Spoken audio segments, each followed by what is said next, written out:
Hey guys, LC Fifa here, and welcome to my World Cup icon Bobby Moore player review. Like I did with my Deco video, I'm starting off with a guaranteed icon pack, which of course I got Bobby Moore in.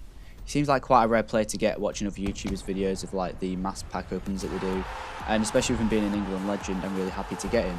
If you're interested in my review of Deco, please check it out on my channel. I've also done World Cup videos on Hernandez and Ronaldo so far.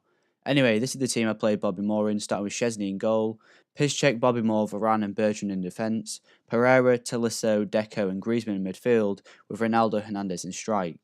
So Bobby Moore is 5'10" with medium work rates. He's right-footed with a 3-star weak foot and 2-star skill moves. Looking at some of his key in-game stats, Moore's got 92 short pass, 89 long pass, 90 ball control, 92 interceptions, 94 marking and stand tackle, 92 slide tackle, 84 jumping, 93 stamina, and finally 83 strength.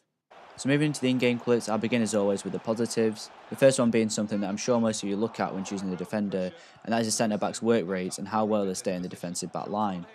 Ideally, you want a defender with high defensive work rate and either a low or medium attacking work rate, but Bobby Moore has medium, so how does he play? Well, I'm happy to say that he stays within the defensive line very well, and only comes out when he can win the ball, rarely making mistakes. I feel this could be down to his 93 reactions, as he seems quite intelligent as to when he should and shouldn't leave the line. Now, without a doubt, for me the best thing about this card is his interceptions.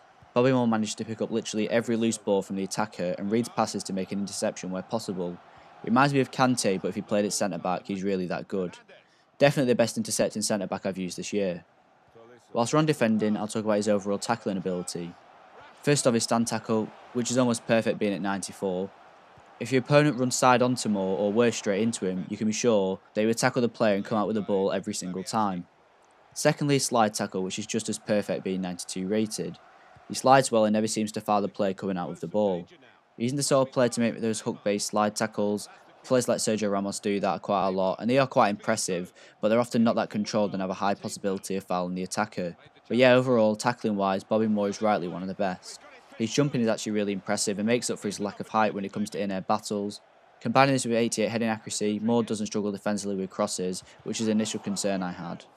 Passing on the card is truly amazing, especially considering he's a centre-back. Only when you look into his in-game stats do you really see what separates him from other defenders. 92 short pass allows me to confidently say Moore should never send an inaccurate pass to a close player. Even better than this, he has 89 long pass, which I'm sure is probably better than most midfielders in the World Cup mode. He reminds me of Frank de Boer from previous Fifas. I know he was generally always the cheapest legend, but he was excellent at moving the ball forward into the attack, just like this Bobby Moore card. His 90 ball control helps Moore's defensive ability, and like his passing makes him stand out as an elite player on the pitch. As I stated earlier, Moore is incredible at intercepting the ball, but it'd be useless in doing this if he just lost the ball due to a bad touch, because then he's caught out of position. Bobby Moore can intercept the ball at full sprint without an issue, and he should never really give the ball away in a compromising position, unlike some other defenders. His agility also makes him easy to use on the ball, and he can turn well without him feeling too clunky on the ball. For those of you who've seen my other player reviews, you know how much importance I put on stamina. There's not much to talk about here other than the fact that Bobby Moore has 93 on the card, meaning he can defend to a high level all game long, and in my case, even 2 games.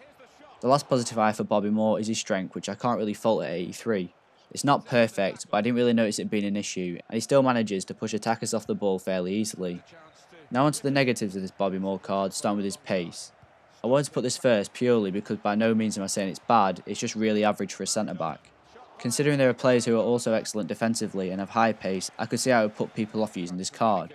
It wasn't really an issue for me because his agility is so high for a centre back, but he's not as fast as other elite centre backs. The final issue I found with him was his height. Now I know I said this earlier that jumping made up for his height when it comes to in-air battles, but why I'm pointing this out now is due to his shorter reach. He has the stats to make incredible blocks both from shots and passes, and yeah, generally does okay, but I can't help but see the times he narrowly misses the ball in vital interception moments, or a block that could have stopped the goal if he was just a little bit taller. So overall I'm going to give Bobby Moore a 9 out of 10.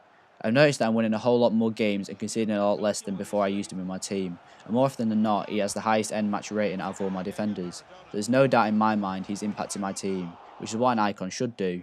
He's incredible technically, both defending and passing wise, and the only thing letting him down slightly is his average defender pace and the fact that he's on the shorter side for a centre back. Thanks for watching. If you enjoyed the video, please leave a like and don't forget to subscribe. And to request any future content, please leave a comment in the comment section below and I'll be sure to reply.